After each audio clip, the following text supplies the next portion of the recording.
I'll call the meeting to order. Welcome all. We have a short agenda and then we'll be doing our code update once again. We'll have open it to the public after our approval of minutes, number 5. And then when we go in the code update, we will not be taking any further comment. So getting things rolling, we have the first item, which is a resolution 05-2021 authorizing mayor to sign agreement with the Phillipstown for fire protection services. This is the same, just been updated with the numbers given to us by the fire department and using those percentages. It's already been signed by supervisor. So if someone would like to make a motion. I make a motion to authorize the mayor to sign the agreement with Phillipstown for fire protection services. Second. Any discussion? All in favor? It's a roll call. Oh, it's a roll call. Sorry, I didn't scroll down to it. There we go. Who do we have on tonight? Is Michael still with us? Yeah. Of course. Michael? Trustee Early, Yes. Trustee Bender, Aye. Trustee Foley. Aye. Trustee Murphy, Yes. and Mayor Morandi. Aye. Thank you. Next is our budget considerations discussion. We have Michelle on with us. If you'd like to introduce this little section, that'd be great. Thank you, Michelle. Okay, I'd just like to go through this hit list. I want to start the discussion on some big ticket items for the budget and village-wide considerations. We don't have to make any decisions tonight, but I would like to have some discussion on some of the items if we can. Yeah. The first big item is the property tax levy. How much to raise taxes, what we can if we want to, and things like that. So right now, the total taxes we're allowed to levy, it's $1,790,000 and 147. So that's a 66,000 and change increase over last year. So we can keep taxes flat, or we can increase any amount up to that 66,000 number. The state gives 2 ways to allow you to have tax increases. It's 2% or the lesser of inflation. Plus, if you have growth in assessed value in the village, they give you a percentage for that. So, you know, the 66,000, that's more than 2% because we're adding in inflation, plus Butterfield came onto the tax roll for the medical building. So that really raised our assessed value tax base. So last year, the tax levy was $1,723,000 and $750. So I just want to start the conversation. Do we want to raise taxes? Do we want to do half? We can roll over. It's 29,000. So you're allowed to carry over your ability to tax of 29,000. So if we didn't raise taxes by 29,000 this year, we could have the potential to do that next year. But we wouldn't be able to carry over the whole 66 if you didn't raise taxes at all, or we raise them the full amount and then we just do the whole process again next year. So that's where we are. Take questions, take discussion. Mayor, do you want to start? Oh, just on the 29, if we rolled it over to next year, not that I'm saying we should do that, but if we roll that over, then are we also able to increase it, what we're allowed, the max for that year? So they give you your max. So right now our max is 66. So if we, rolled over the 29 and say our max next year is 50, it's the 50 plus the 29. Right, okay. Michelle, of the 66, okay, 29 we can roll over. Is that because the difference between the 66 and the 29 is the Butterfield property? No, so the state just allows you to carry over 1.5% of your taxable limit before any adjustments. So the limit, of last year was 1.723. It's 1.5% of that, and that's how they come up with that number. I have to ask a super lunkhead newbie question. Can you explain to me in super simple terms what carrying over?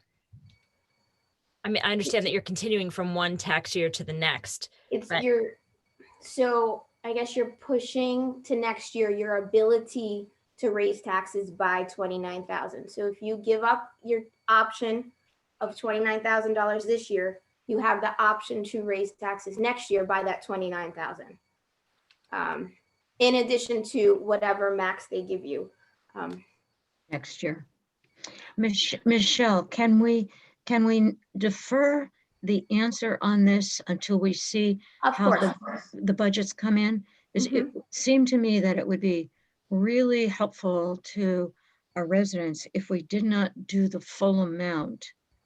However, I have no idea whether or not we're going to bump up against the 37,000 that we would be, if we did the 1.5 carryover, how tight would we be with the 1.7, the 37,000? Okay, right. And, we could see how it goes. As, meeting with the departments and firming up some numbers.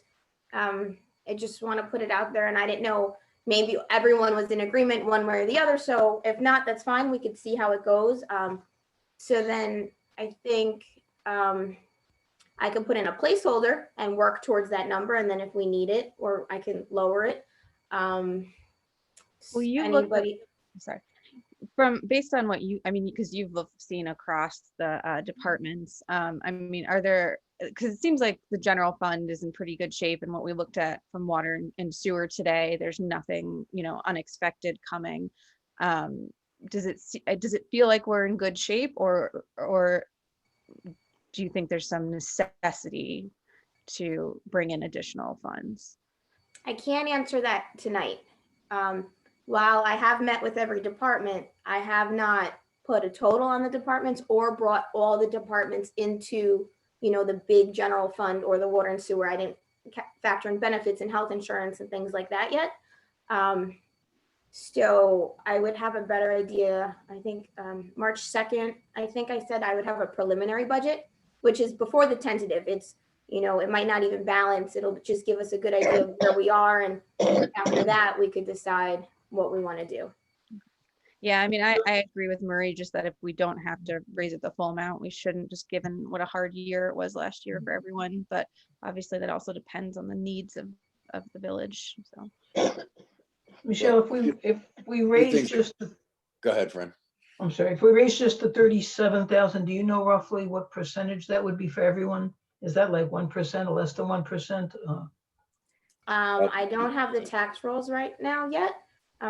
So I'm not sure, but the tax rolls for the full assessed value should be coming out really shortly. And I can find that number. I track, if it's, 0.112 cents per taxable assessed value, 1,000 per parcel. So I'd be able to answer that, maybe in a week or two, what the percentage increase would be. So We do have to take into account Butterfield too. The 66 is roughly either one. I'm trying to figure that you have the 1.0131 for the tax levy growth and the 1.023 for the tax base growth. So right, so if you added them together, that's like a 3.6%. So that's where you They're come up with the compounded, so it's really like, 66. it's like 3.7% increase over last year that we're allowed to Okay, increase so- taxes by. So it's adding them together, is- okay. Which is the Which is 66. which is really a lot. Yeah, it is. It really is. Mhm. Yeah, because people are used to something closer to 1.05, 1.5, something like that. So going up to 3.5 or whatever, that would be big. Michelle, do you know what the additional revenue is from taxes from Butterfield? In terms of revenue, no, but the assessed value of Butterfield, the medical building, was like $1.3 million that it increased our taxable base. So it's, I guess, whatever we levy our taxes on per 1,000, I'd be able to calculate that later on in the process. Okay, if you can do that, I think that would be helpful. Yep, That's just the medical building, not the condos? Not correct. the The condos. tax roll is 2 years behind. So the medical buildings pays the same rates as we do as residents? I know the condos are paying half, right? And the I'm not, tax on condos, I believe, is less than tax on a residence. It's like about 50%. half, it's It's 50%. 50%. Yeah. Yeah, so it's their assessed, it's their assessed valuation.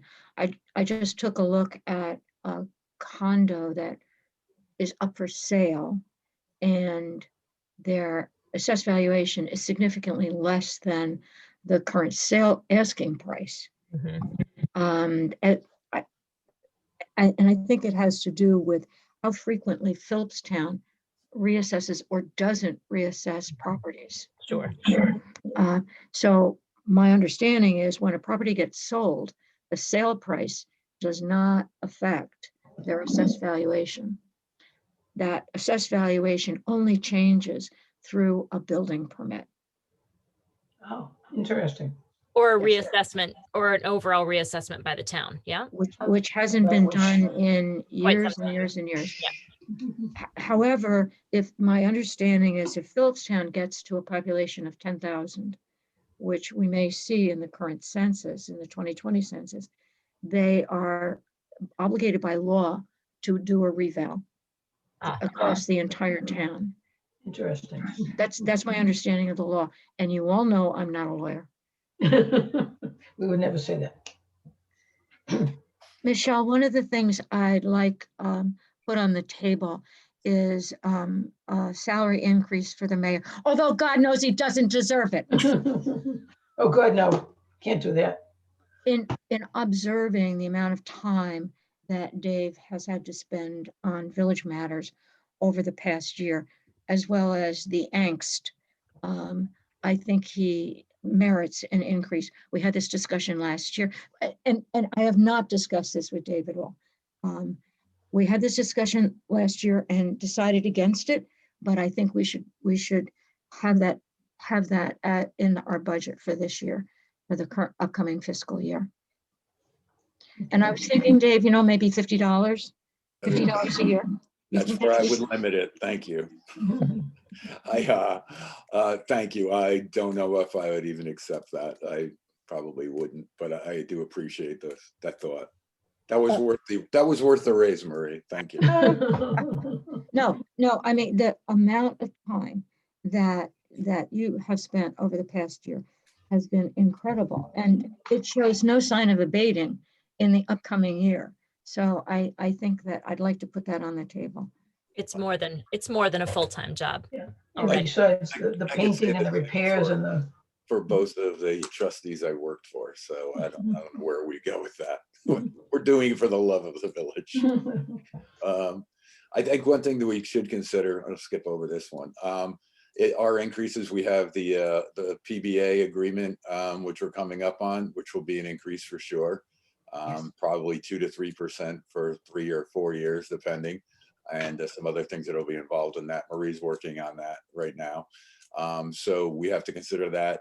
I did just walk through the highway budget with Michelle, and there's a number of big ticket items on there and requests. Some obviously are wish lists, but there are a number of bigger items that we need to purchase and at least should consider when we're considering whether we should, what the increase should be. And maybe that's true with the other departments. I think highway would probably be the biggest, right, Michelle, as far as bigger ticket items?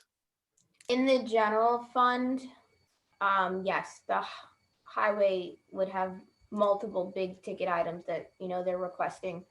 But water, sewer is not so bad, but water has some big ticket items too. But, that doesn't come into play when we're talking about taxes, because that's, the Right. water and sewer rates. Right. Okay. One of the things I think that I've been looking at is in the monthly reports that Matt files, the sewer rate is based upon a percentage of the water rate. So if somebody uses 1,000 gallons of water a quarter, they pay a percentage of that in sewer use.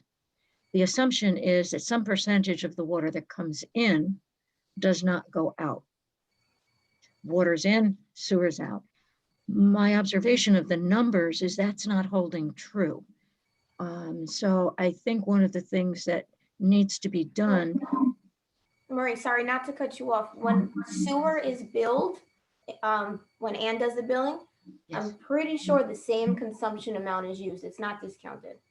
So if you Uh, bill 5,000 in water, I thought that we were billing 5,000 in sewer. No?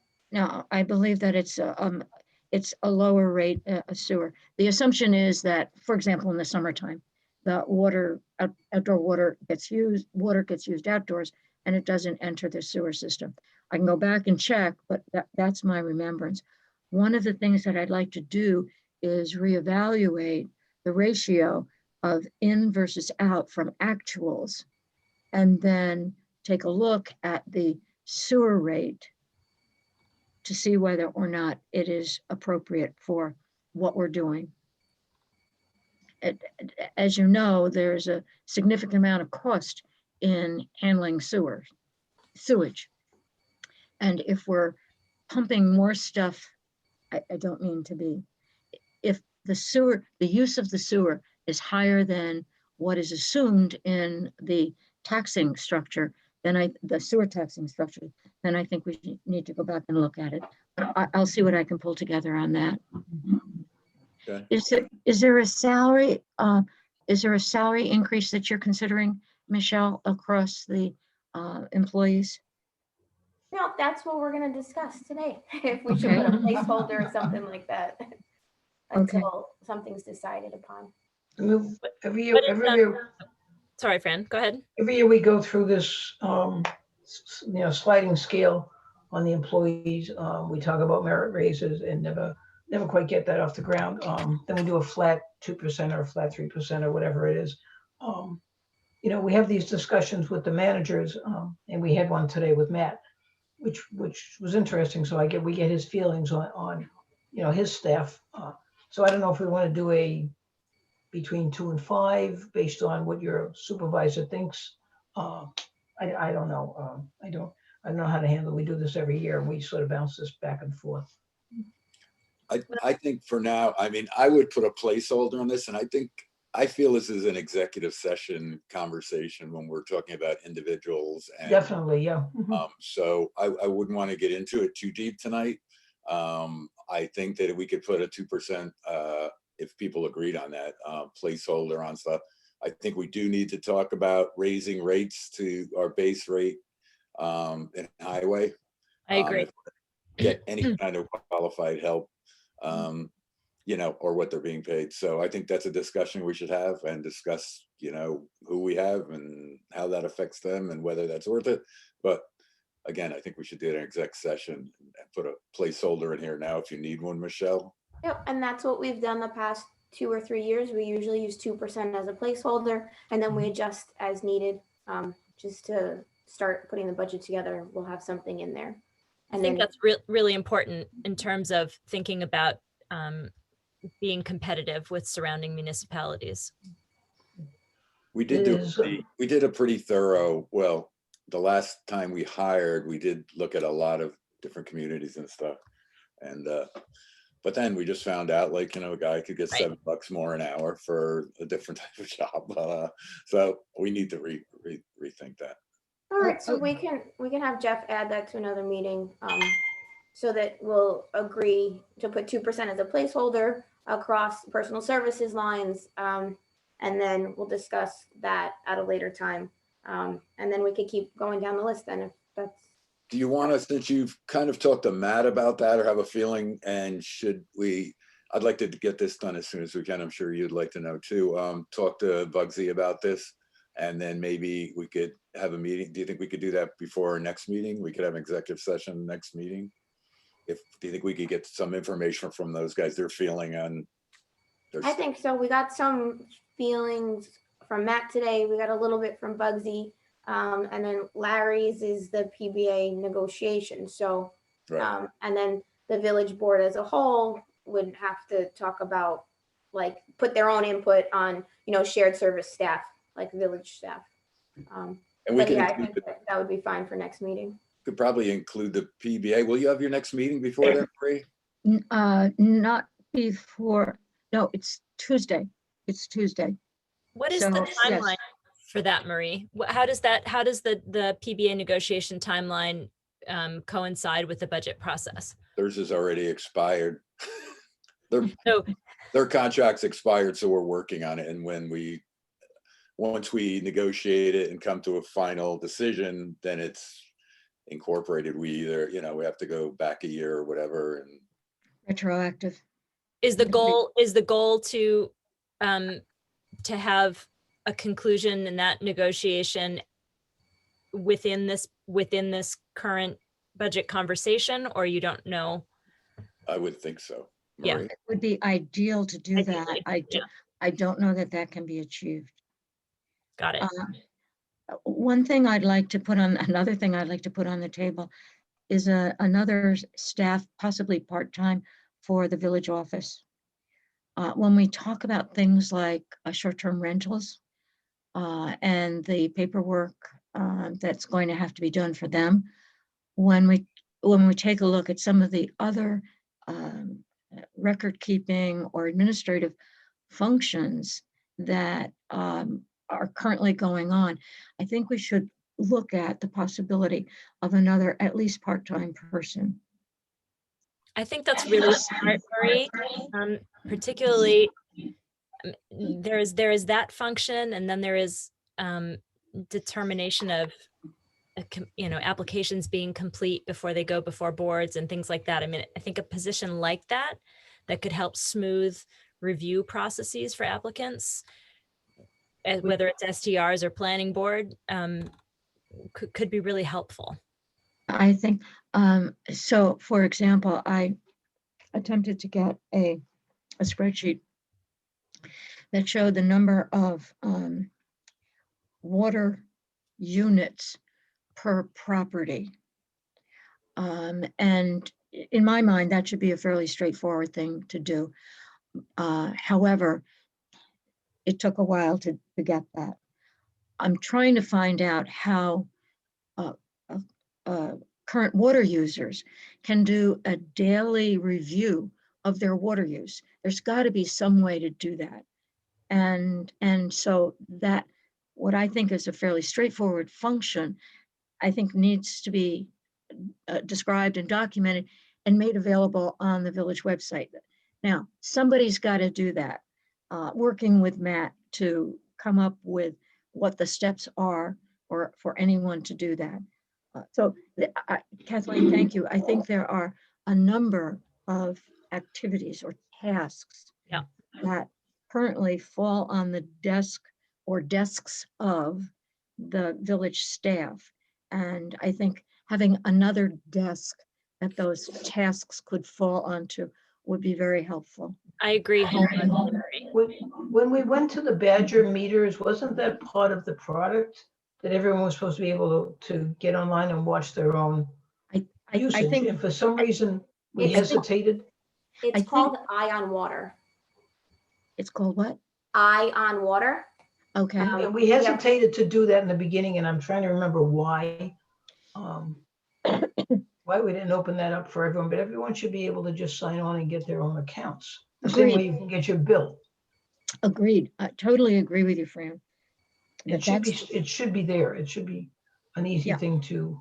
Yeah, and I think we just need to put it on the village website so that people understand how they can do it. Okay, well, we'll Can I, reel us back into the budget, though. Let's not go off on that one. Well, Sorry, can I just ask about sorry, go ahead, Marie. so I'd like to, from a budget point of view, I'd like to add another part-time assistant to the village office staff. That's my wish list. We can definitely find plenty for another person to do. That's for sure. I think so. Oh, there's no doubt. I just wanted to ask about the PBA contract. Is that something that the whole board reviews and then votes on, or how is that done? I don't think we've done that in the past. Do you remember? This is the first year too, sorry, Marie, this is the first year that usually we've hired an attorney to negotiate for us. And this year We decided to go it alone. The cost of a PBA lawyer to us and to the PBA is prohibitive. So how is that approved then? Like, how are the negotiations? We do it behind closed doors. Marie and I decide, and we just say, yeah, and we put that in the budget. Yeah, sure. Whatever you want, we'll do. I'm No. assuming that's. Once we negotiate and come to an agreement, both parties, there'll be a memorandum or draft, and that'll come before the board. And it needs to go to the PBA for their vote as well. And is a percentage increase it's required, or it's just what they It's- want? It's What they it's a, want.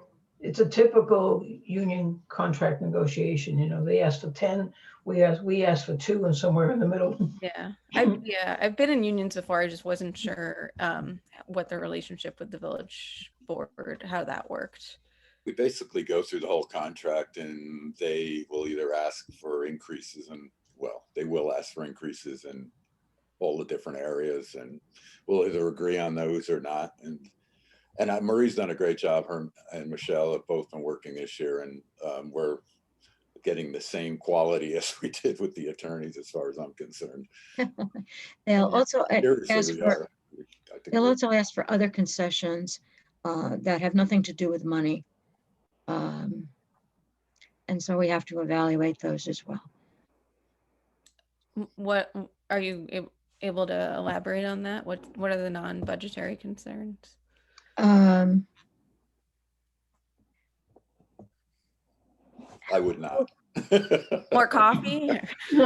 We can talk in executive Yeah, session. okay, yeah, we don't have to go into it. It was just I don't know what those might be. It was purely coming from a place of Well, not knowing. just not that it's one or anything, but like maybe you want somebody that's walking the streets in an hour, or maybe you want to, something like that as part of their duty instead of being in the car. Okay.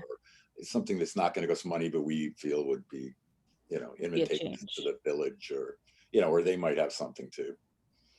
Maybe they have to give vacation notice 2 weeks ahead of time instead of 10 days, something like that. It could be Yeah. for Okay. anything. Okay, thanks for explaining that. Are we able to throw out wish lists? Marie has thrown out a wish item. May I throw out a Oh wish? yeah, that's the last item, but I'll take it now. It's like Christmas. Go ahead. Sit on Santa's lap and ask. My wish is to have both sets of public bathrooms open, both at the base of Main Street and in Mayor's Park, for the use of visitors, and that we pay a cleaning service to maintain them and not ask our guys to spend overtime doing it. The Mayor's Park bathrooms are so much closer to the trail. And I know it's a lot to ask the highway crews to be maintaining those, but perhaps if we are finding a way to monetize parking, that can be a budget offset to help us pay for a cleaning service to maintain those bathrooms. I just, the horror stories of people having folks relieving themselves in yards last year just shouldn't happen again. We have 2 sets of bathrooms. I second that. We'll, So Fran has some experience with this. we'll jump in on that. When we first, I think it was about 2 years ago, we frantically looked for these who would come in and clean those bathrooms on a regular basis, and we couldn't find anyone who will do just coming once a day, once or twice a weekend, whatever. Yeah, we just couldn't find. I mean, we may have better luck. You may have better luck doing it. Let's It was try just, we were again. looking for people to come in just for the main to clean them. And we couldn't. We looked at a number of cleaning services and a number of local, landscape people and so on and so forth to see what they would do. And I wasn't able to find any. But this is a couple of years ago, and it's good for someone to look for it again. Yeah, I think we should look for it again. I mean, beyond the fact that the economy is entirely different now than it was 2 years ago, and there are people looking for work. But also it's that people don't have a place to use the bathroom. I think is not acceptable. It's a public facility, and we ought to be offering comfort stations and finding ways to offset the cost. For the, Back in the day, we had someone who worked part-time for the highway department who used to do those. And most of the time, because of whatever retirement contract he had with his previous company, he would do them without even charging us. You know, he would just do them on a regular basis. It's a horrible job. I wouldn't ask Well, anyone. you know, and he did it as well as cleaning, you know, as well as cutting the grass, the Bruce Campbell type of job. Yeah, yeah. You know, cutting sure. that grass and doing those things. I can't remember his name, but I know we had someone doing that. Well, and last year we relied on the generosity. Thank goodness there was the generosity of volunteers from the chamber, but I don't think we should be relying on the generosity of volunteers going forward. We, you know, we've got time to plan, and I'm happy to help in the search. What the chamber did was they sanitized. They Mhm. sanitized before the trains arrived. And that's what they did. They didn't clean the restrooms. No. One of the things that it seems to me would be helpful is to put up a sign at Mayor's Park indicating that public restrooms are available in 500 feet or 800 feet, whatever it is. But why not open a second set of toilets when we have them? That's going to be, I'm totally against it, because that will be, well, I could say the words that would work with it very appropriately, but well, I've dealt with the bathrooms and have actually cleaned them at one point, and it was unreal. Last year we had somewhat of a better season because there was somebody that was monitoring, and at the chamber was there, so somebody was there. Those, if you open up the Mayor's Park, they will get trashed. They will just get trashed. There is no doubt about it. They will. Well, if it's open and there's nobody there, they will get trashed. And I don't see why, this is our park, our pavilion, why the village should be paying for, you know, we keep paying more and more for tourism. Everything we're doing is for tourism now. It's like, where does that stop? It's like, well, we're going to open them up. We're going to use water when you're flushing 3 gallons or whatever, and they're just lines of people. And as Marie said, there's a station that they just built and just put together at Little Stony Point. Well, it's quality of that's life what for you mean. residents. Oh, sorry. I thought you meant sending people back to the bottom of Main Street. You mean sending people on to Stony Point. Yeah. I see. Well, I mean, I think the goal here is a public health one, right? To make sure that we don't have people relieving themselves in public areas. And how much of it is apocryphal and how much of it is real, I'm not entirely sure. But it seems like if we're going to find a way to monetize parking, that's it can offset a cost of maintaining. Sorry, Heidi, go ahead. No, sorry, I didn't mean to keep interrupting you. I was just going to say that I think we also need to think of it as quality of life for residents. You know, I mean, it is going towards tourism, but if people are relieving themselves in other places, I mean, no offense or anything, but would anybody on this board really go and relieve yourself in someone's backyard? I mean, No, but seriously, we're not. that's- We're invested here. We're invested. But I'm not a desperate, you know, I'm not like desperately trapped in the middle of nowhere with no bathrooms and no shopkeepers will let me use their bathrooms. I mean, that's the reality, is that especially with COVID. But Well, just like if you're having a hiking, I mean, sign- like, and you come I back. mean, if you talk, do you have a it's just- bathroom in your We place? don't have to get in. No, do you have bathrooms Do in your I? place? Because it doesn't seem like it seems like the feedback I got from merchants on Main Street is people using their bathrooms. It was like not a great experience that they didn't want to deal with. And yet these are the people that are coming in and, you know, providing them with a living. So it's like, you know, if they're not willing to do that, why are we asking our residents to put in more money for another? We're dealing right now with all the traffic issues, all the parking issues are all because of visitors. All the money or whatever we make on any of the parking is going to go right back into putting signs up, having people put signs in, any type of metering that we're going to do. It's like, this is costing us more and more money every year. We're getting nothing from the county, and who even cut us off with a little we're getting. And now we're going to provide like a full-time service to keep bathrooms clean. Well, I think about the public health. I'm looking at it from a public health perspective and being concerned about people having places to use a bathroom in a sanitary way. And I think if we're maintaining them, they're not going to get, if we're maintaining them regularly, they're not going to get as trashed. Oh, they'll get trashed. They're going to get trashed regardless, but if we stay on top of it, Well, this might be a it's a discussion for public another day. service. Sorry, It Heidi? seems- I'm it just seems- saying might be a discussion for another day. Maybe Thank you, Heidi. Yes. paint it as a wish Budget. list item. Yeah. Budget right now. We can have a bathroom debate for its own meeting. I agree. Okay. Um, So Michelle, you and I have had a discussion about the health insurance rates, particularly for the retirees. We haven't raised that since 2017. I think we need to take another look at it, particularly relative. 2020, 2019 or 2020 was the end of the sliding scale. Yes, and I think we need to take a look at it again because of what our medical insurance for retirees requires us to reimburse the retirees for Social Security payments. I think that's gone up. And so we're giving more money to the retirees. And I think we need to take a look at that again. Would we consider raising it also for employees or just for retirees?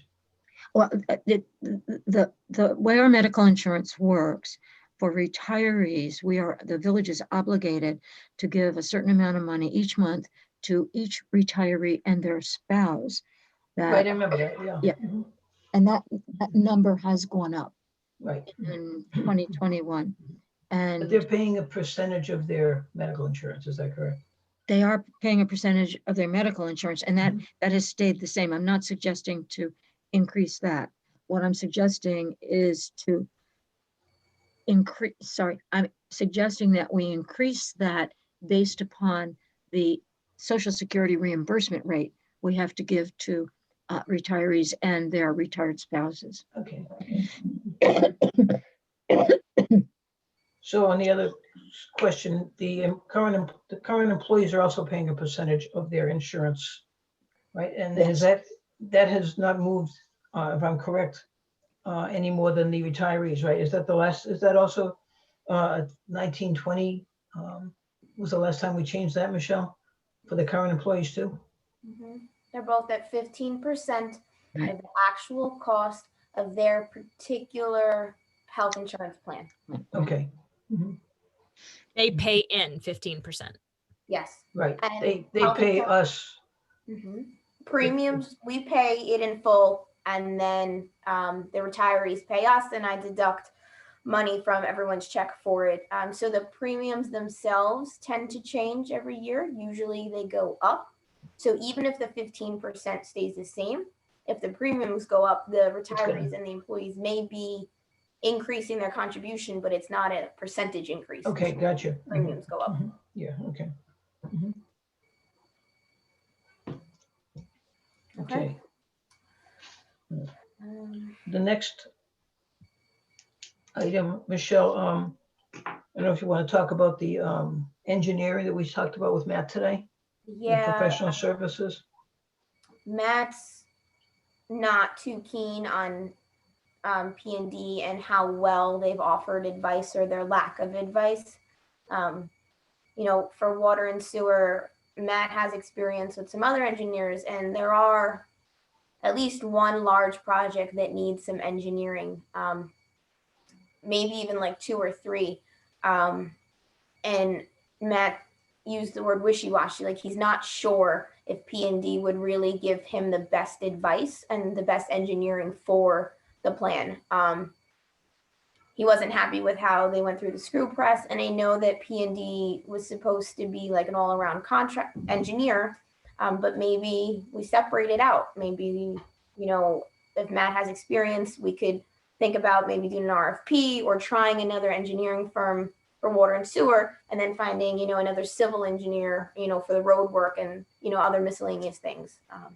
Just putting out there how he feels about the work for what he needs them for. Are the engineers that he's recommending or suggesting, are they just solely for water and sewer use?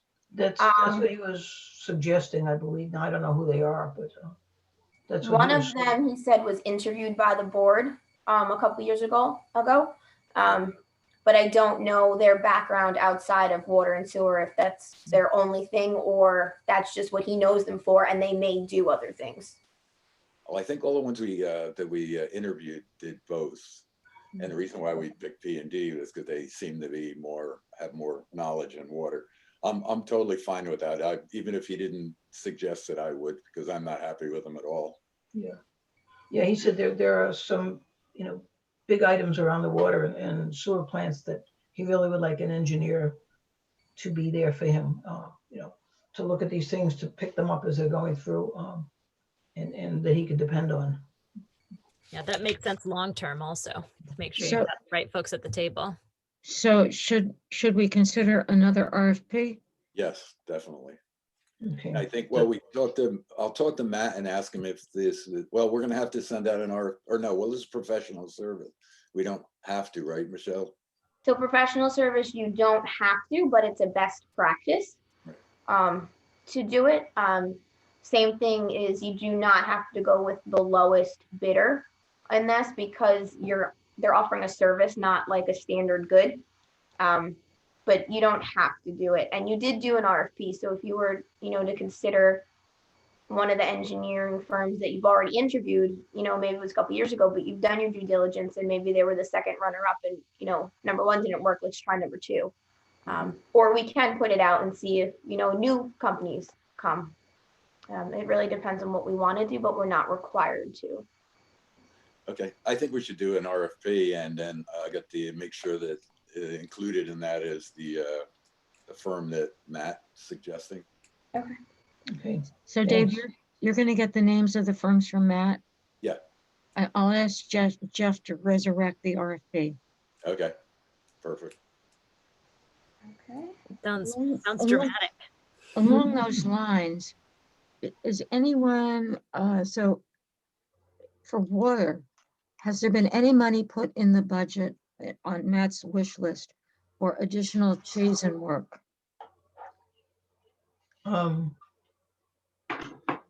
We didn't discuss that, and I guess I didn't bring it up because I didn't know where we stood or how that works. Because right now we haven't paid for any of the Chazen work, right? Would Correct. we have to pay for more work? Is that something that we want to do, or is it going to keep coming to us, from somewhere else? I don't know how that works. So Chazen has made a number of recommendations for Right. additional water sources, but any one of those recommendations, it seems to me, would require the services of a firm like Chazen or some other similar firm to evaluate the recommendation. Okay. It seems to me that that is something that we should have in the budget for the upcoming fiscal year. We've been bonding, correct, Michelle? We've been bonding for the reservoir work.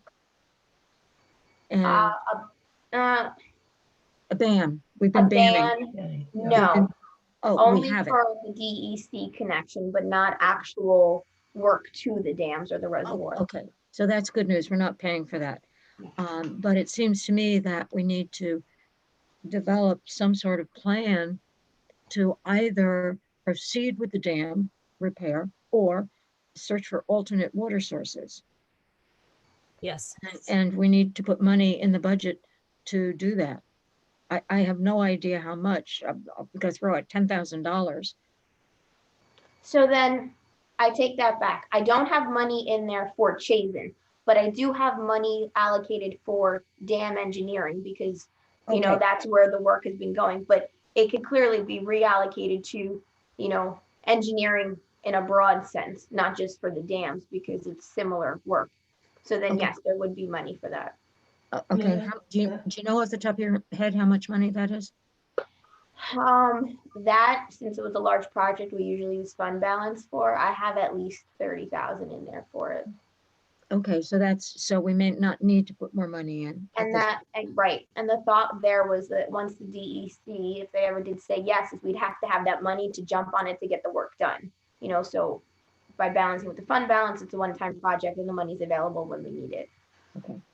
And I think we discussed today also with Matt that we need to really buckle down and come up with a decision as to whether or not we're going to shut down the upper dam and go with wells, or whether we're just going to try to repair it. We need to do that sooner rather than later. He mentioned, and Michelle, I don't remember exactly who it was, but he mentioned that, I don't know if it was the DEC or who was coming through, doing more investigations and doing more checking, and coming up with, possibility of more fines because the dam is not in good shape.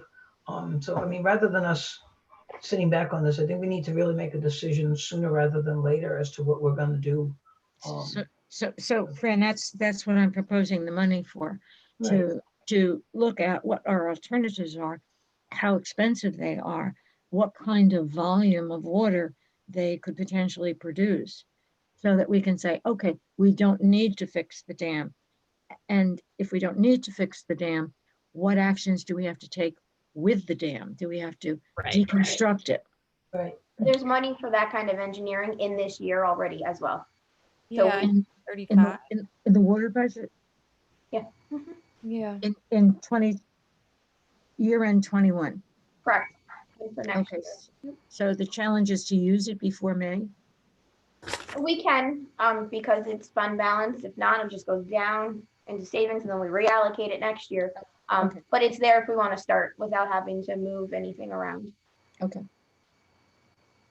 I think we have to, I was trying to get it out of Chase, we talked to them, but couldn't really get a grip on it or get an answer from them on, that's where I wanted to go. It was like, an idea of what that would cost, but I guess we have to actually draft an RFP so they know what we want.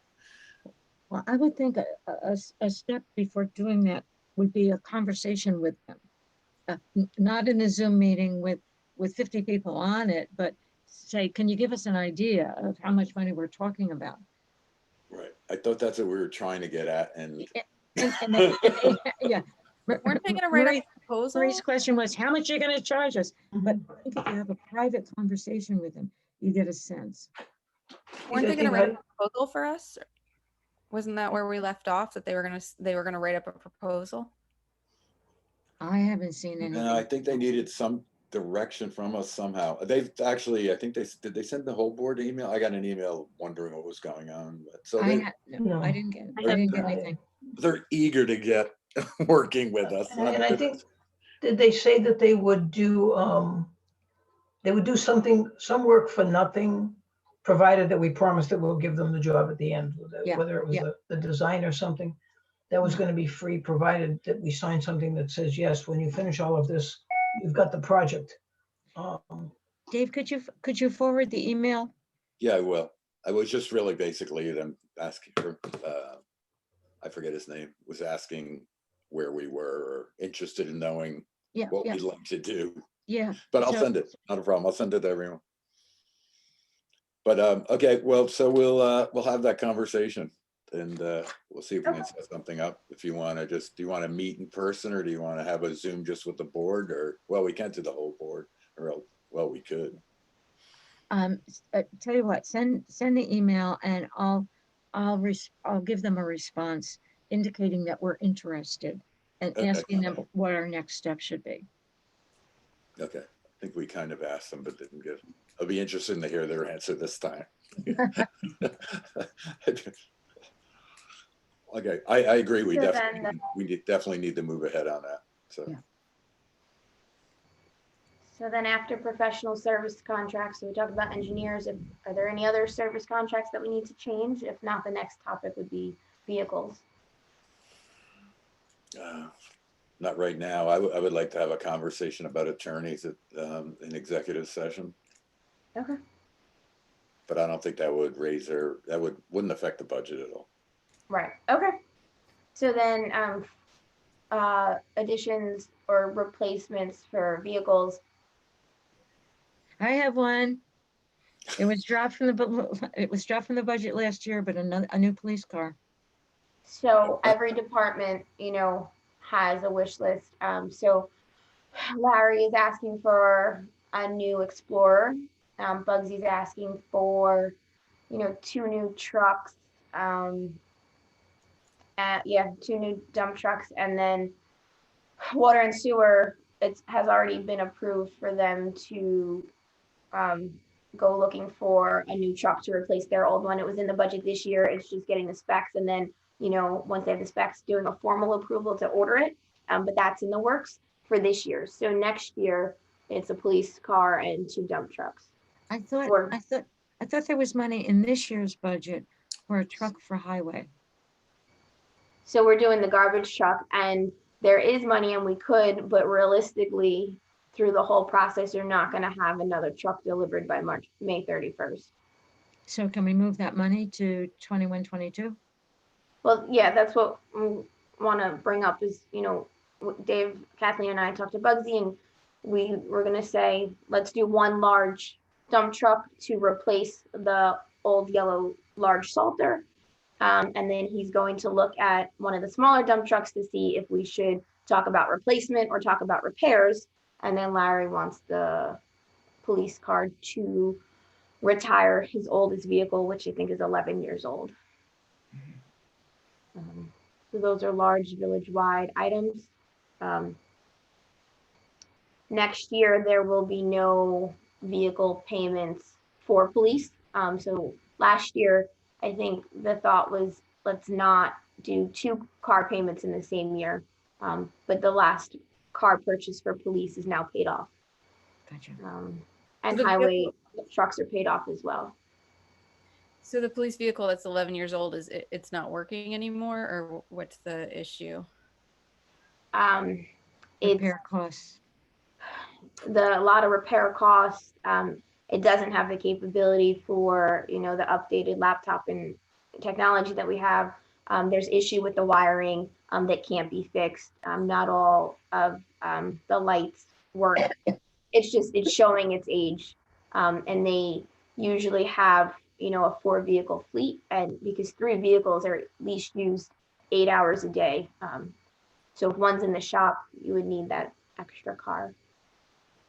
I've heard a lot about Bugsy's vehicle issues, so I just wanted to see what the other ones were. The other thing for the police cars in the summertime, it is not uncommon to have 2 police cars in use during on a Saturday and a Sunday and holidays. So it's not just that we need a fleet that's working.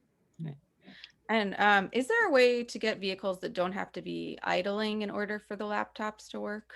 Yes, there is. It's expensive. Because it seems like you're wasting a lot of gas and you're polluting a lot of air, especially right near a crosswalk. We examined that 2 or 3 years ago, and the problem is the power that's drawn by the laptop. That's why they keep the engines running. We looked at additional battery power, and what my remembrance was it was quite cost prohibitive. Okay, I'll ask Larry some more questions at another time, but if we're looking at purchasing a brand new vehicle, it seems worthwhile to look into. Well, you need, And technology may have shifted in that time too. If it's been 2 or 3 years, battery technology may have shifted. what we were looking at, I think, was an additional battery. I'll ask Larry some questions and then maybe have some better input. Michelle, if I remember correctly, the water and sewer vehicle, the truck is going to be purchased this year, so he doesn't need one next year. Is that correct? It's one vehicle, whether it's purchased this year or next year, depending on time frame of, the bid process and factory and production. Okay. And is that vehicle like, what shape is it in, or where is it at? Is this something that can highway use, or is it just? So it's a 2003. I don't know the exact condition of it, but Matt says it's pretty poor, and that it, I think there is a little bit of rust issue, at least in the, in the front. But I don't know in detail what's exactly wrong with it, other than it's a 2003. And do you know if that has a plow or not? Because I know some do and don't. I know at least one of their 2 trucks has a plow. I'm not sure if they both do. But that truck does have a hydrant lift on it, and that's something that he needs to be replaced too. So that, for whatever reason, I'm assuming they're super duper heavy. That's his only real request, is that piece of equipment also come on the new truck, is some kind of, lift. I believe he said the one he was looking at to purchase also had a plow on it. So I don't know whether that means the one that with the plow is the one that's going down, or he could use a plow on the new one. I think it would make sense, whether or not we're replacing it, that a new truck should have a plow on it, for, if we need the manpower, if Scott does plow, if it's not too much of an increase, I think it makes sense to put a plow on all the pickups that we have as we purchase them. And Matt, of course, has to plow out the water treatment plant and the sewer treatment plant. So to me, it makes sense that he have at least one truck with a plow. And when we have heavy snow, as you remember, I believe we were thinking of using that vehicle to plow around the streets as well. It's a backup for highway. Okay. Any other large purchases or, and then repairs to municipal buildings, like large item projects? So on municipal buildings, Kathleen, your fire company report last month said that they're putting in money for a new boiler. I'm assuming. No, not that they are putting money in for a new boiler, that they have asked for a new boiler. They've asked who? They've asked the village. Oh, okay. Village-owned building. Yeah.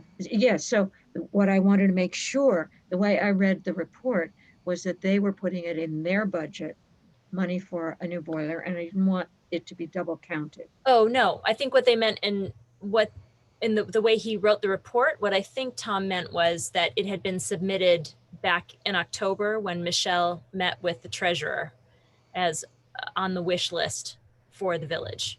But the documentation from Tom Valentine. So the money has been allocated. It's in our budget now. The problem is the specs.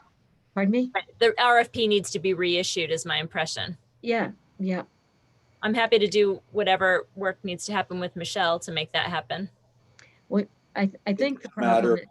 What we went through with was another reason to part ways with P&G was they came up with specs and we paid for them. That's our engineer. And then we were going to put them out, and Jimmy Padala, who was one of the people that was bidding on it, was pointing out all these things that were wrong with it and how they wouldn't work.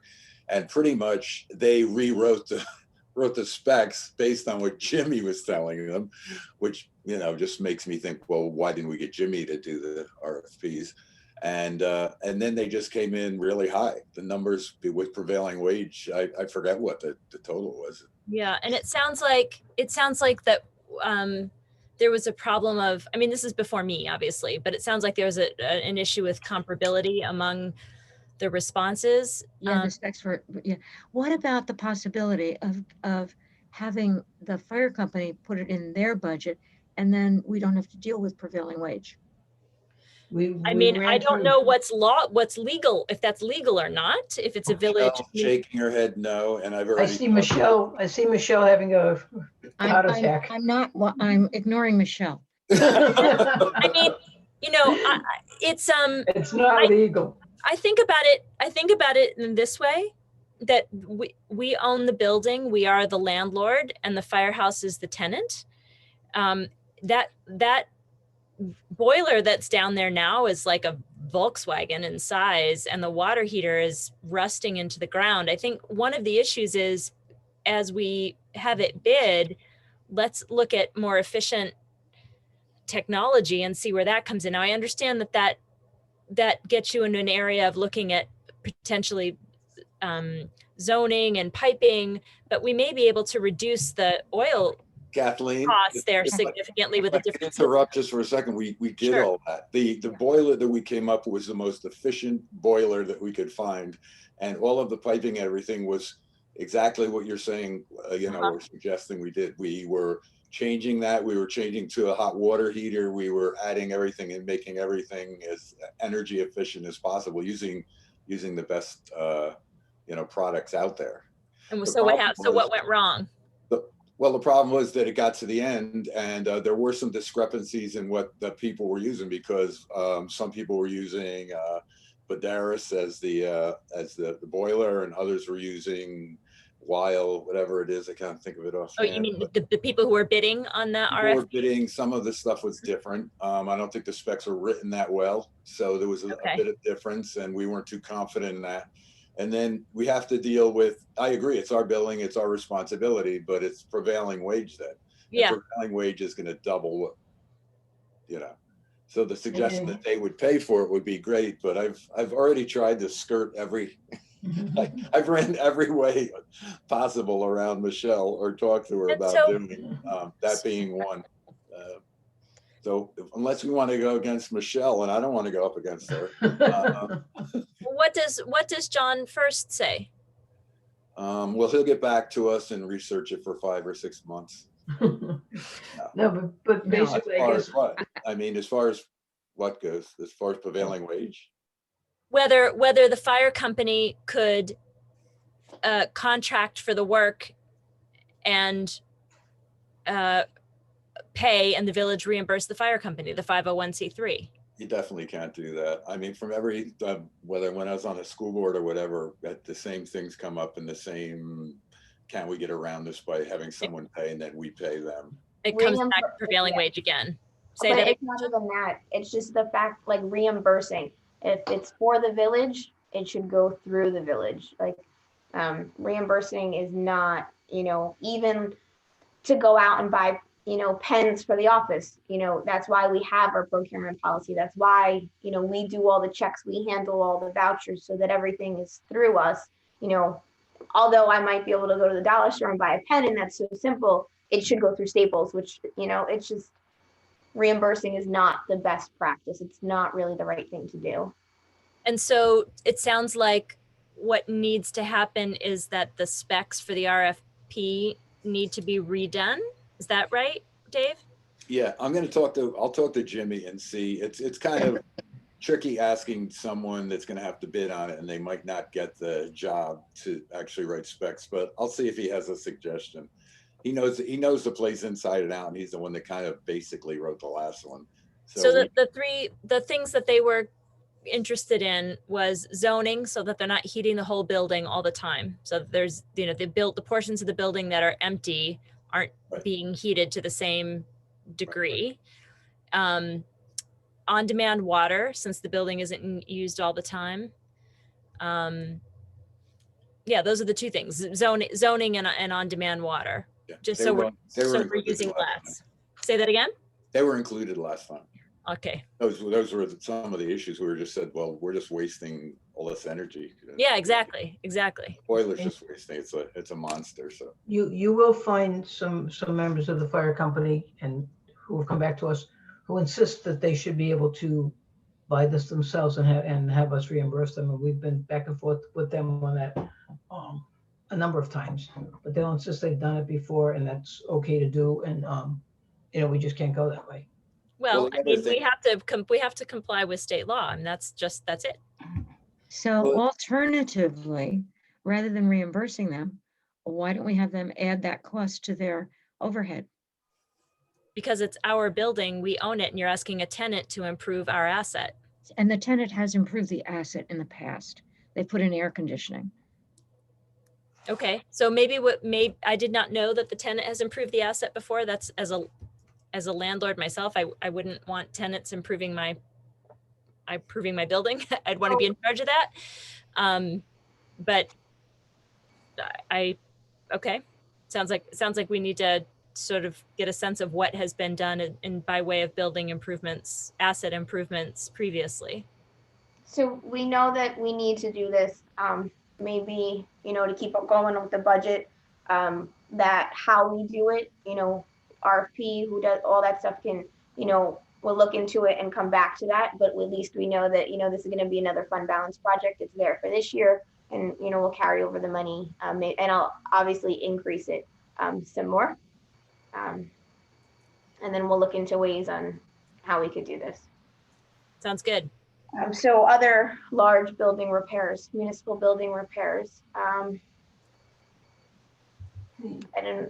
I I think there's, I'm not sure what the total would be, but the facade of the village hall, really, we should have someone check out. There's some rotting going on, and it's not something that's gonna be super expensive, but I think we need to deal with it. The smaller items, there's trims, there's moldings and stuff that are, I've noticed are rotting, and some flashings. Okay. Didn't we have the roof done in the back last year? Wasn't that a new roof? Yes. Because it's leaking in the corner. I don't know if it's still leaking. I think it Leaking was. today. What's that? Was it?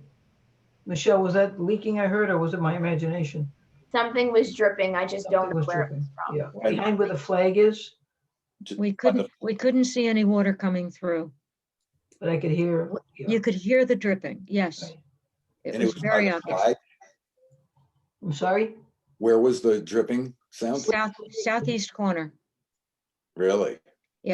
So I heard it in my meeting with Marie, and I heard it in my meeting with Fran and Heidi, but I did not hear it with Dave and Kathleen.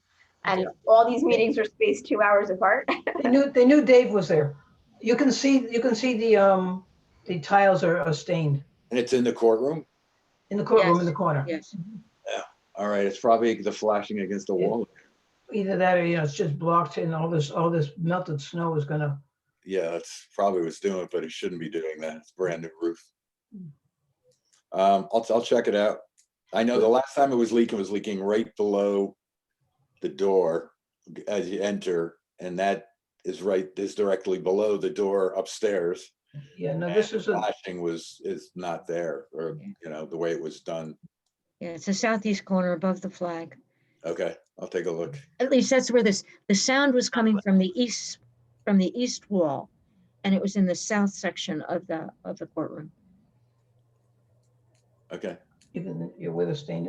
Did we talk about air conditioning in the village hall?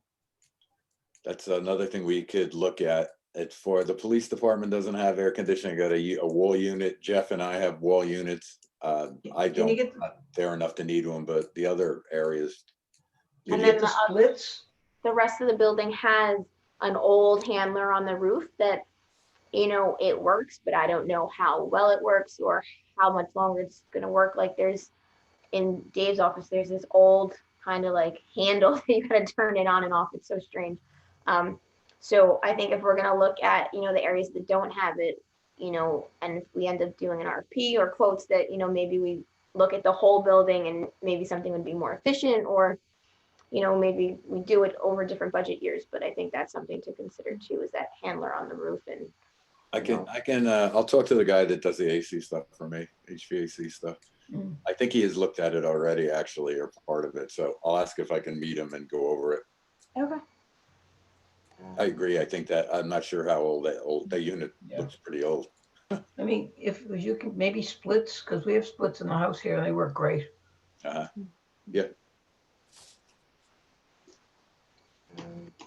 So, and then I'm gonna carry over some money from the fund balance to repair the wall on Main Street, Dave, right? That's still on the table. Yes. Say that again? The rock wall on Upper Main Street, I Oh, guess. yes, please. We had budgeted fund balance a large amount, and I'll carry that over. Right on. And then I'm sure, things might come up as we go through this, but I think that's a good start, and when I mean so these repairs to the municipal buildings would pretty much be fund balance projects. Like this year, we had 215,000, I think, roughly allocated from fund balance to accomplish these larger projects.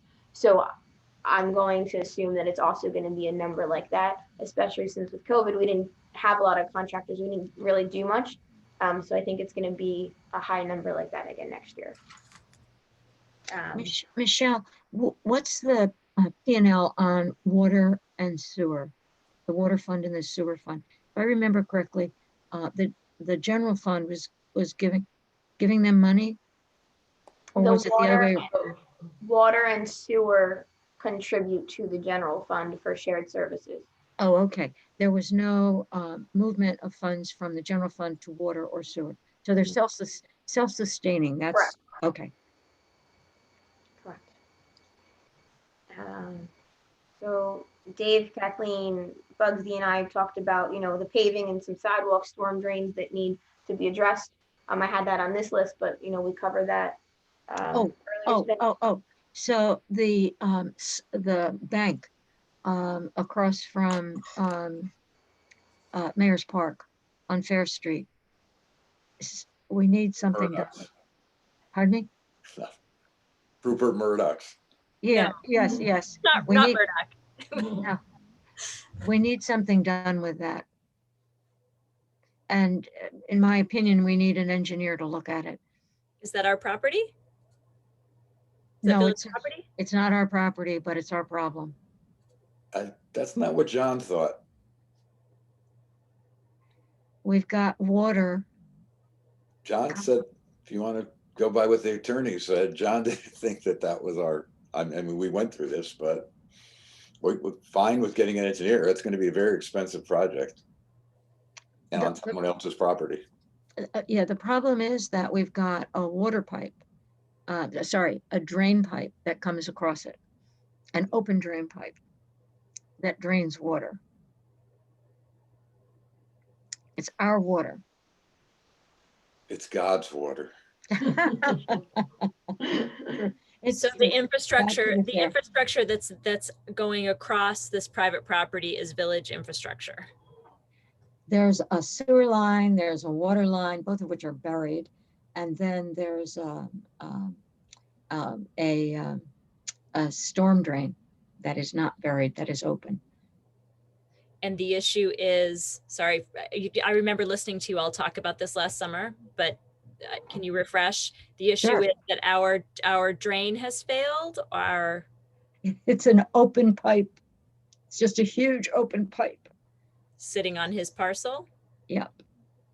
It's not an open pipe. The pipe is deteriorated, isn't even there. It's like, so you can see where there's a ravine almost all the way from Bill Ehrlich's driveway. It slowly tapers. It's not too deep. Then it gets very deep. It's probably 10 feet deep or whatever. You can see the end of the culvert, the storm drain, and then it's disintegrated or whatever happened. I don't know. And then there's a long stretch. And then it goes into the hill again. And I don't know where it goes. We haven't determined where it ends up. But there's a space that's open. So I haven't seen the water come down, and I haven't been up there when water's coming down through the storm drain. But we have seen the problem with the soil coming down and flooding Fair Street. That was once. I think it was twice Meh. last Yeah. summer. So has the property owner complained to the village? Is that the issue?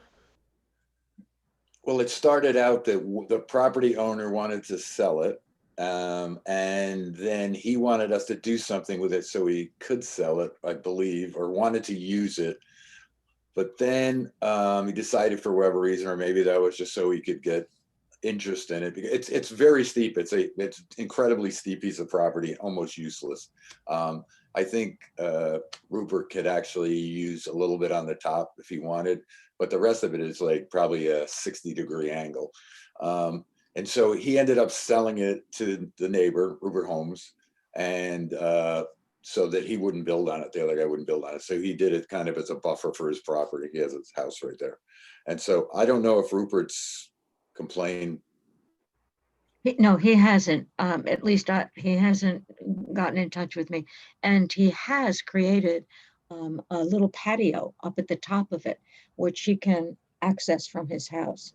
And he can see the stream. So what's wrong? I don't quite understand. I don't quite understand what's driving the response.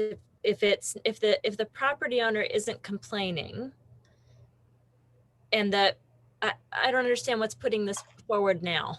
Sorry. So it's not that it's forward now. It's been going on for at least a year. Fair Street has been awash with dirt that comes down from this. But I think that only happened in all these years once. I think it happened twice last year. Whether it occurred most recently because there was some removal of vegetation, or because the drain pipe just finally gave way and it's not connected to anything anymore. Well, I think to get back to it, this is probably another subject we're dragging on in a Okay. budget hearing. But I think we could have an engineer look at it. It might just be that we bring riprap, a big stone, and fill in that ravine. And It's then the possible. water gets, absorbed into the earth slower and doesn't wash away. That's That possible. might be all we need, so. And Like- do we have an easement to Yes. enter the property and do that work? No, we have an easement for the water line and for the sewer line. The drain line is not shown on any deeds that we've seen. So we don't know who legally owns the drain. No, it's our drain. I mean, drain. the water comes from Grandview Terrace and comes out. Maybe. Right, either that or Rini turns on her faucet very, very strongly. And that's what does He it. takes long showers. So, moving on to the end of our budget. Michelle wants, Oh, Michelle. Michelle's had a very long day. Everything's fine. Everything's fine. Michelle, Anything else that we have not covered that somebody wants to bring up for budget Yeah. considerations? Yeah, Yeah, the panels for the highway garage, is that in Bugsy's? I mean, we've got the The panels. roof panels. Yeah, we've got the We talked panels. about that today. Okay, so Talked about it. that's in his list. And I also- don't have a number, but we talked about, including it. Okay. And are also we getting, finishing the water treatment. We have to finish that this year. Yep, talk to Matt about that. yeah, It's gotta be done we borrowed money to do it, and, I want to finish it so that we can finalize that, And the materials are laying on the ground. Matt say may or may not be good at this point. They were custom made, and, there's custom materials that, it might have to be reordered from Star Building. That would be a shame. This is where you said The water Lower treatment building? on Fishkill Road? No. Down at the water treatment plant. Oh, the siding. Yes. Okay, gotcha. Okay, Heidi, I think you wanted to bring something up. yeah, I have a couple wishes. Okay. So I'd love to see some allocation for some semi-permanent signage on Main Street about mask wearing. I think Fauci said today that we should expect to wear masks for at least another year. So I think that would be helpful. Something along the lines of parking style signs, which I think I asked you about, and they were reasonably inexpensive. And then also hand sanitizing stations, a few places around town, on Main Street or at intersections. I have been talking to Tots Parks volunteers, and they think they can build one, but I think there should be some in other places too. So I don't think it'll be too much, but it'd be nice to have it in there for this year. That's great. is the county still providing hand sanitizer? They used to have those big 5-gallon things, or those gallon things. The state is, and we can get them via the county. Yeah, so if we get stations that can fit a big jug, those will last a while. Heidi, didn't you have a photograph of stations in other municipalities, the stands that you? Yeah. Yeah. I think you sent it actually. Oh yes, I did. From Yeah. I had yeah. other signs, but you sent that one. But yeah, I included that in the Tots Park proposal the board has seen. But yeah, they're fairly simple. Just, a few pieces of wood, especially if, we're not going to need them to last forever, but maybe for a year or two. Hopefully there's not going to be another pandemic. Soon. Michelle, have we seen numbers on chips and pave money yet?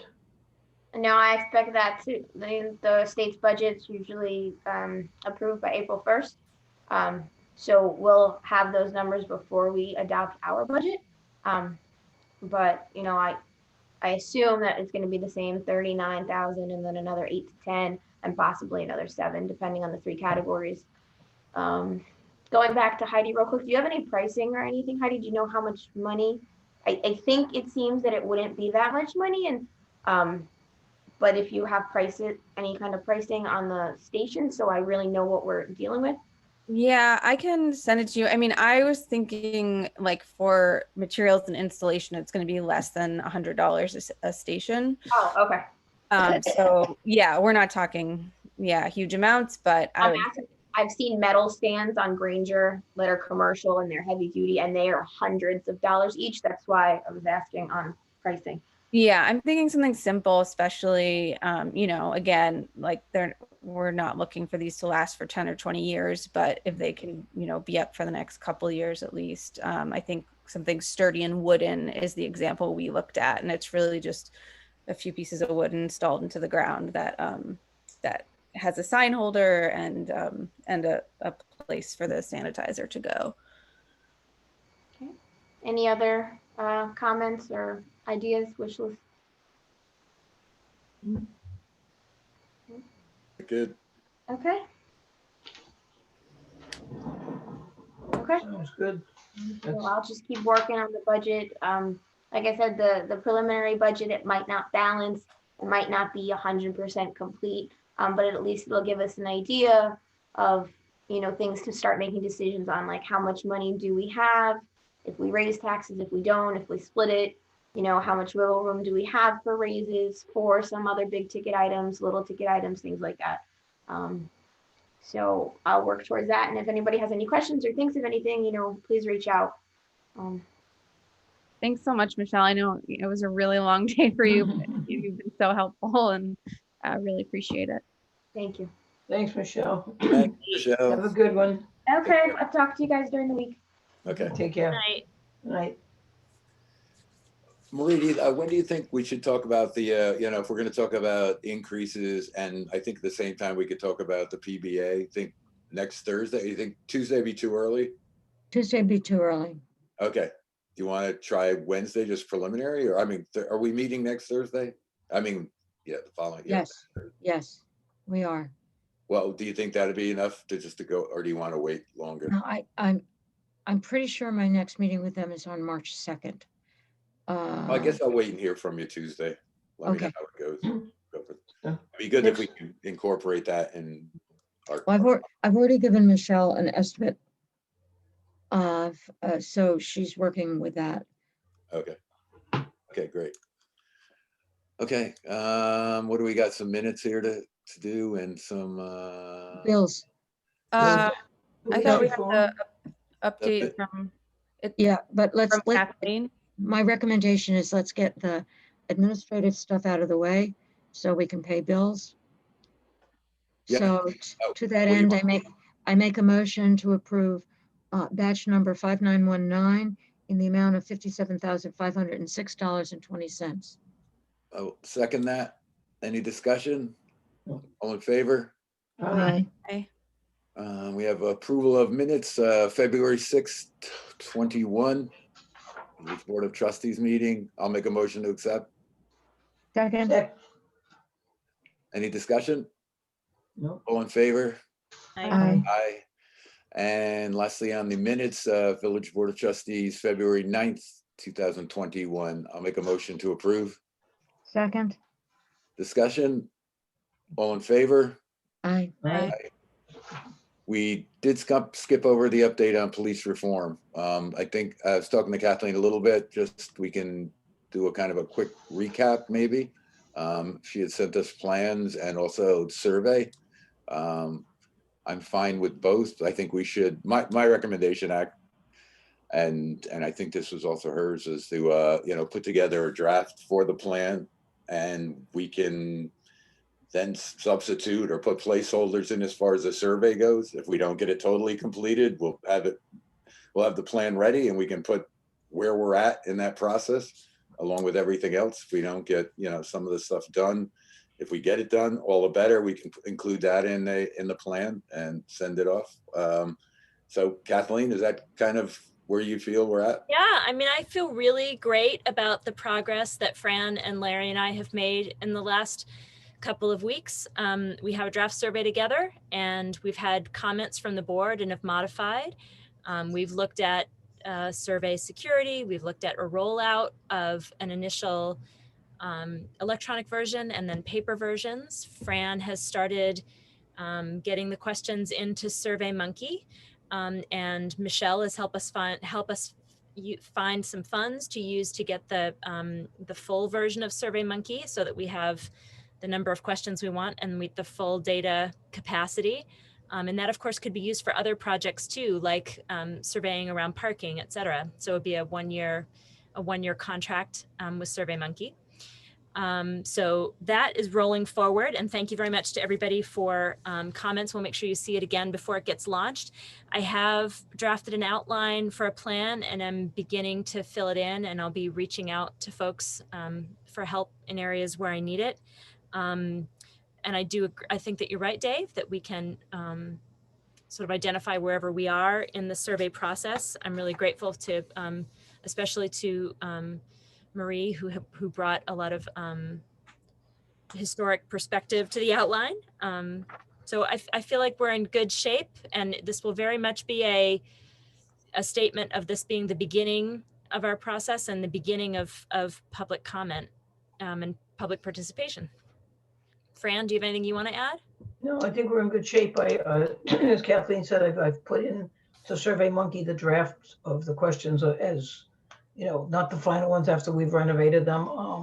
I ran into there's no more than 10 questions allowed until you pay for an annual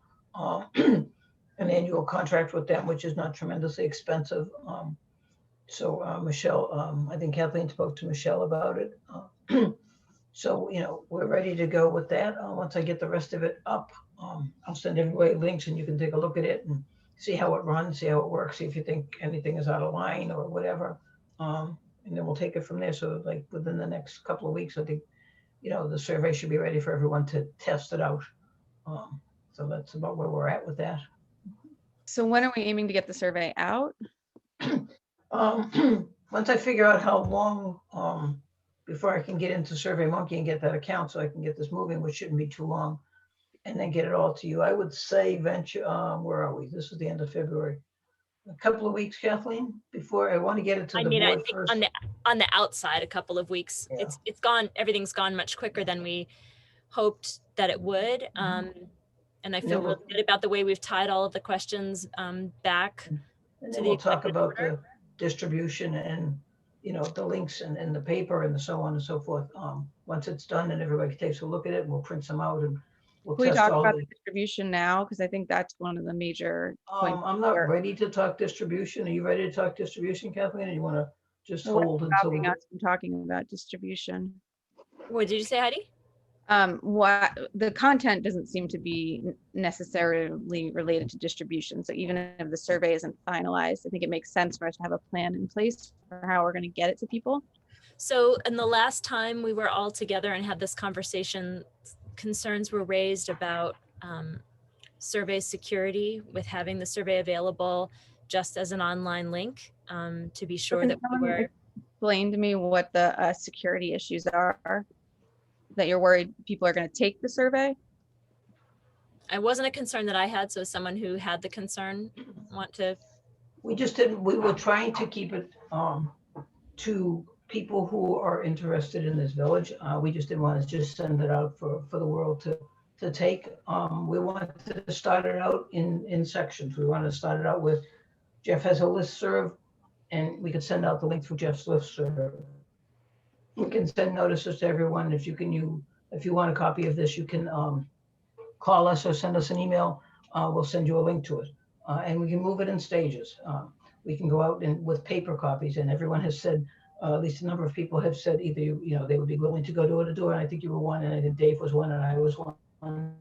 Well, yeah, I would be happy to go door to door, but I still don't understand the security concern that people are going to be interested in taking our village survey. Because we're trying, I've looked at other municipalities, and a lot of them have kept them local. A lot of them have sent them around, and the comments that I've seen on one or two of them was, I wish there was a way I knew which of these comments were from people who live in our village and which of these comments are just from outsiders.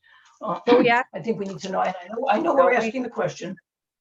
But that doesn't necessarily mean that it's, that we're gonna But get. why would someone lie and say they live in the village for the purposes of this I survey? don't That's know, what I don't Heidi. understand. I mean, I don't, unfortunately, with a lot of things, people do what they do, and I don't know why they do them.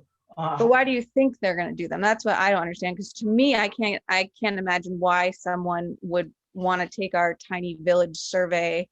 And, I can't see any nefarious reason. I For can tell you, I could probably, and I won't name people that will take this that aren't from the village that might necessarily say that they're from the village. Why? I don't know, because they don't want to say they're not from the village, because then, it's really not what this reform's all about. This reform's about community. It's about our village. Right, but I'm saying why? The first question we're asking is, do you live in the village? Yes or no. You're saying that a large number of people are going to lie and say they live in the And I village. don't- That's what I can't understand. First of all, I didn't say that. Mhm.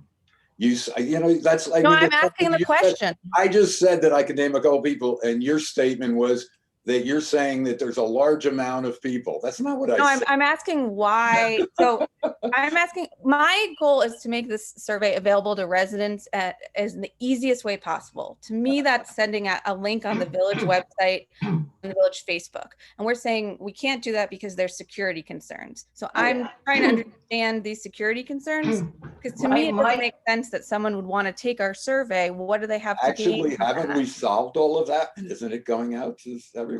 I mean, no, last we said is it was only going to be going to the listserv and those who requested it, which I think is Well, really, no, that's why I said we're not ready to discuss this yet. That was a discussion that Kathleen and Larry and I had with So Dan. can I We talked clarify a about little bit? listserv. I'm sorry? Can I attempt to clarify a little bit? Yeah, I mean, but the reason why I didn't want to have this discussion tonight is because the three of us with Dan had not finished that discussion. I don't understand why we were putting it off. Okay, so I Because don't I'm know not why ready. we're rushing it.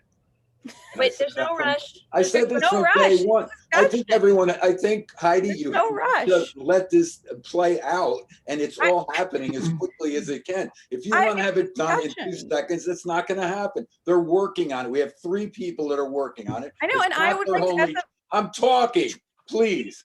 Please. questions. I don't interrupt you. I Okay, don't think I'm gonna I've mute interrupted you. I'm trying to say something. I think that from day one, you've wanted this to move this ahead at its warp speed, and that's not what's going on. And I think Kathleen now realizes that this is all going to take place. It's all going to happen when it's needed to happen, and everybody is doing the best they can, and it's moving ahead, as Kathleen said, faster than she thought. From my conversations with Kathleen today, she was impressed with how far they got when they were talking with and working with Lexipol. From what I hear now, we have a survey that's almost done. We have a plan that's almost done. We're in very good shape. So I don't see why we have to push anything. Why don't we let the 3 people work on this, come up with their plan, tell us how it's going to be implemented, and go with that. That's the committee that's working with it. I'm a trustee and I have the right to ask questions. You made a committee. I wasn't allowed to be on it, but I'm still going to ask questions about the process. I don't understand why we can't have a discussion about it. Anytime there's a discussion, it's rushing it. But actually, it's just talking about it, just like we talk about budget, just like we talk about code. We're also talking about police reform. I'm just asking questions like I do about every other thing. You're not asking questions. You're saying we should. I don't see why we're waiting. I don't see why. I'm saying I don't understand the That's not a security discussion. concern. That's That's not a waiting. It has nothing to do with the time. It has to do with distribution. I didn't say, why aren't we putting this out tomorrow? I said, why is it only going to the listserv? Why can't we just send out a link on the village website? See, this is why I said to you in the beginning, we're not ready, because it's not just going to the list. I think we can Go ahead, I think we can answer the question in a way that addresses everyone's concerns. So when we first talked about having the survey available on the village website, which for the record would be my preference as well, Heidi, because I think the more data we get, the better. And I think that it is very hard to get people to even participate in surveys. So I would like to have it as widely as available as possible. I recognize that several members of the board, for reasons that I don't share, but they do have concerns about limiting responses to people who live in the village and own businesses in the village. And so a compromise so that we can actually launch the survey is to, in a first round distribution of the survey, make it available via a link that is sent out on our village listserv, and announcements both in the paper and on the village website that says, if you're a village resident or business owner and would like to take the survey and did not receive an email, you may contact the village clerk. In my mind, it's not the ideal launch, and I think we're gonna get very low response, but that's sort of part of the process, is demonstrating what you get when you do launch an electronic survey that way. Once we get that initial response, I think we'll have a better sense of who is responding, what kind of response rate we're getting, and we can launch again. At this point, I want to get some kind of basic feedback. And although it's not the launch I would have preferred, it is a launch that gets us some base data to start with. So I see it as a starting point, and I don't think that it will necessarily be an endpoint. I hope that we can, after we get that initial set of data, ask questions of different demographics. But for now, it seems as if for at least 3 members of this board who need to approve the survey, there is a higher comfort level in just making it available via the village listserv and by request from the village clerk. So if that's what we have to do to get a base set of data, that's kind of where we are. Okay, so can anyone on the committee then explain rationally the security concerns? I think saying I don't know why people do what they do doesn't actually explain your security concerns. So if you can explain it to me, then I would appreciate it, and I would understand why you want to go about it that way. I don't, as a member of that group, I don't share that concern. So I don't think that I can explain it, but I do know, I can think of recent experience in the village where there has been community conversation around policing, and there have been folks who were not village residents who had very large voices and impacts in discussions, and that may be part of what drives the concern. Is that accurate? I think that's good, Kathleen. And putting something out on, to me, putting something out on social media in general opens, if I saw something on social media that I was interested in, I might click on it and answer it. It doesn't, Right, you're it asking doesn't for a get the, resident or not, that's the very first question. So I that's what I understand. keep going Yeah, back to. I mean, and maybe in the long run, we're gonna find out that, people are fine with it. And I don't envision that the listserv and, asking for links to this is gonna be the only way we're gonna do this. I believe that little by little, we're going to be adding other ways to do it, whether it's an ad in the newspaper, whether it goes on the village website. I'm not a fan of putting it on Facebook, but then again, I'm not a fan of Facebook. And it's not just me. I know a lot of young people who are not a fan of Facebook either anymore, because things just get sort of crazy. But there are other ways to do this. I mean, there are, the ability to do the paper ones, which we talked about. There are the ability to do phone conversations. There are the ability, especially with a large number of seniors who live in this village, door to door, or we'll call you and ask you if you want to do it. Larry said he would drop them off over at Chestnut Ridge, that kind of thing. So I think we're just going to play it out for the best we can do it. I mean, some municipalities got 0 responses. Some municipalities got 1%. One municipality who did all paper and mailed them out to their 3,000 residents got a 10% response, which I think is a phenomenal response for any survey. So it's not that we're saying that this is the absolute only way we're going to do it. It's the way that we're going to start out with, and then we'll take it from there. It's not that it has to all be done, in the first, between now and the end of March. Once it's ready to go, it's going to go first with the listserv, whatever Jeff has, and with notices in the paper that say the survey is ready to go. Call us if you want to do it, and then we'll take it from there. We're not saying it's the end of the line. I Okay. can say that I personally start from a place, this is me speaking for only me and not the village board. I start from a place that assumes good intentions, that someone is taking a municipal survey because they want to participate. but I can understand, I do understand the concerns that others have about, some survey bombing. But I think that we'll learn a lot in our first round out, and particularly because with the subscription to SurveyMonkey, we'll be able to identify a lot on the back end about who is responding. I think we'll learn a lot, and we might, out of that lesson, gain some courage to stretch a little further, and get other information. It seems it's a starting point. It sounds like what you're saying though, Kathleen, before is basically the way we're setting this up is basically we're not going to get numbers and that we'll learn from that. So basically, So we're not, what do you mean? it didn't really sound like you have any faith in what we're doing, and that if this fails and a lot of people don't respond, that it'll be because of the way that we put it out. I mean, Yeah, no, it's not that let me just answer his question if you don't mind, Fran. It's not that I have no faith. I just think that folks, getting participation in surveys is hard. And I think that we would get more responses and have more data to mine if we opened the accessibility wider. But I'm interested to see what response we do get in the format we have. And expanding it to a wider audience. So what do you mean by that? Meaning making it available via just an available link on the village website, So that as more opposed to people sending out an invitation via the village listserv. But I'm willing to try that and see what we get.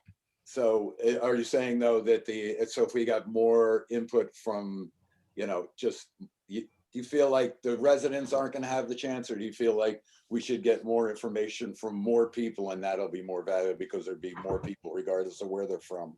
The prior statement that you made. I suspect that we will get better participation among village residents the easier it is to take the survey. I think asking people to go through a couple of step process to get a survey will reduce our numbers, but I don't think that it is necessarily, I just think it'll be a smaller pool, but I think we won't know until we do it and we try and see what kind of response we get. That'll be a data point too, right? And there's no reason why we can't do it in stages. There's no reason why we can't release it in stages.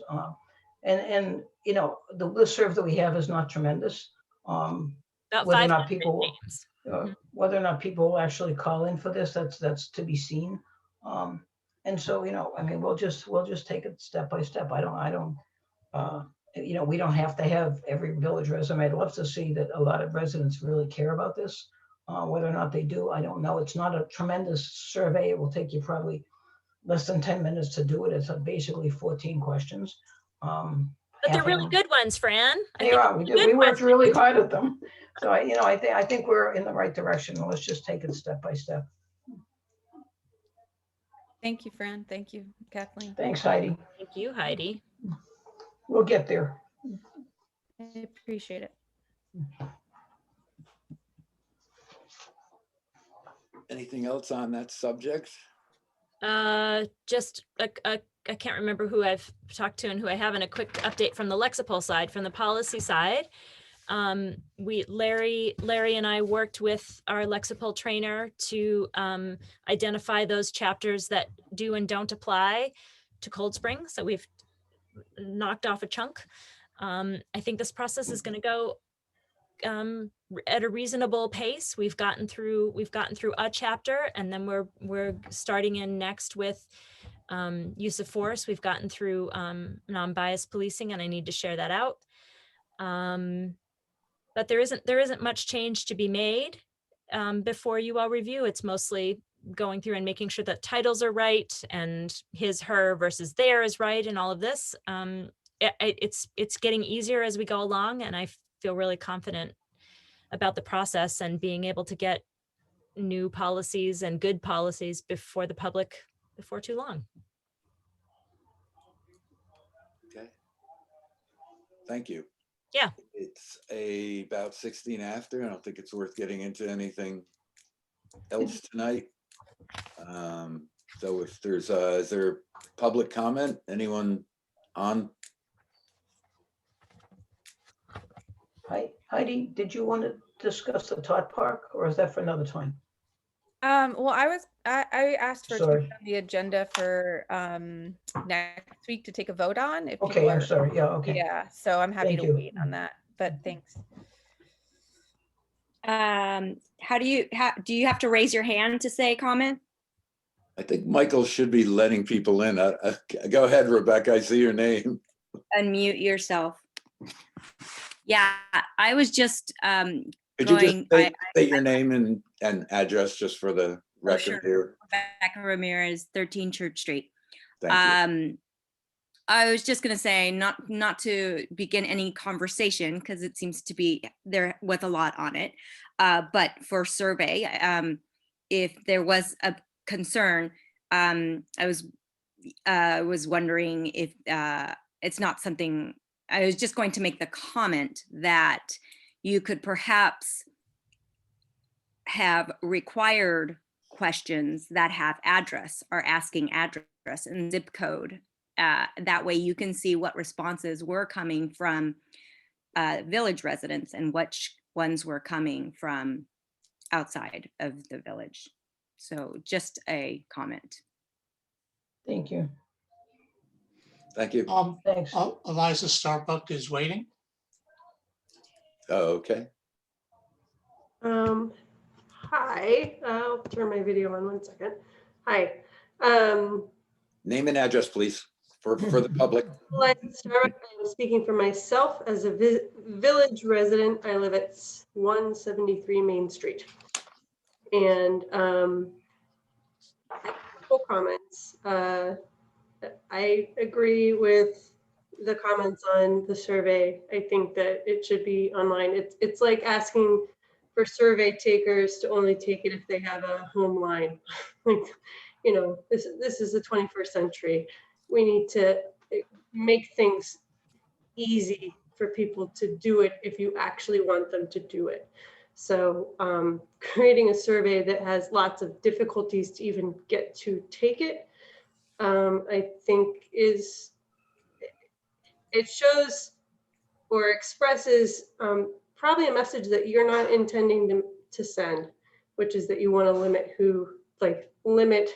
the villagers that take it. And I don't think that's your intention at all. But I think that, like Rebecca's suggestion was good, to require people to put their address in so that you can verify that they live here is really good. If the intention is to just get the data from our residents. So that's one. The other thing is I think just going back to the discussion, and I don't think it's on the table for tonight about public restrooms, but I think it should be acknowledged that public bathrooms are a public good. And we have them.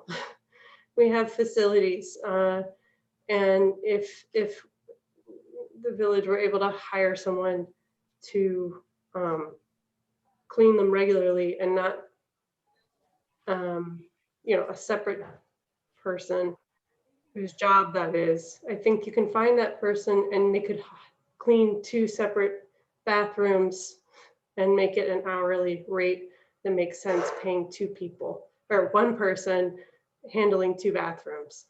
I understand that encouraging tourism is not necessarily a benefit under the circumstances where we have so much tourism that we can't handle it, and that it's running the village, and hikers aren't necessarily contributing to the Main Street economy even all that much. In some areas, yes, in some areas, no. But using the bathroom when you're on Main Street is just a human right. Like, people need to pee, and there should be bathrooms for them if we have them. I'm not asking you to build new bathrooms, just it would be nice if it were included in the budget to open them. So those are my comments for tonight, and certainly the chamber wants to help on the side, and we'll have conversations about that. But as a private resident, that's just my 2 cents. Thank you. Thank you. Okay. Thank you. Oh, that reminded me, Dave, did we appoint someone to work with the chamber? Was that representative gonna be you or one of us, or To work with the chamber meeting They, like as a, sorry, go ahead, Ken. as a liaison. yeah, they asked for a liaison last time we were all together. If someone would like to do that, that's fine. I've been working on some stuff, but I don't have the time to do that full time. So if somebody would like to volunteer for that, Are you volunteering, Heidi? Yeah, I'm happy to volunteer. okay, As it's a all person yours. with a conflict of interest. Anyone else on the line? I have a quick question. See- Oh, Go ahead, Mike. quick question. I still don't know how to put my hand up. I guess I'm stupid in that way, but I can't figure it out either, Michael. It's okay. just two quick questions. Will there be an ability for people to respond anonymously if they choose to? I guess that goes against the idea of providing addresses. And then the second question for Kathleen, I guess, was the matter of the IP address solved, whether or not two people in one household could both fill out a survey from one IP address? Yeah, I can answer both of those. I think it's very important to allow, and I think that Fran concurs, and I know that Larry concurs, to allow people the opportunity to reply anonymously. One of the concerns with the topic is that you want to make sure that you give people who might feel intimidated by participating or might feel marginalized otherwise to make their response anonymously, but we will give an option for people to identify themselves and especially if they want to follow up and have additional conversation with the officer in charge. So yes, there will be the option to input anonymously. The question of IP address, we did work with a gentleman, a Phillipstown resident who's a market researcher and polling specialist, and he helped us sort out the questions of how you identify on the back end with SurveyMonkey where surveys are coming from. And that is how we got to the method of sending out an invitation via the village listserv initially, so that responses can come back via individual email addresses and not necessarily just from the IP address. So while one person in the household may get the invitation via the listserv, multiple people in the household could then contact the clerk and ask for a link to the address. Thank you. Sorry, to the survey link. Thank you. Mhm.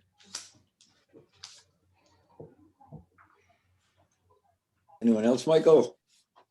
I don't see anyone. Works for me. Okay. Thank you, everyone. Motion to adjourn. Second. All in favor? Aye. All right, Take care. Good night.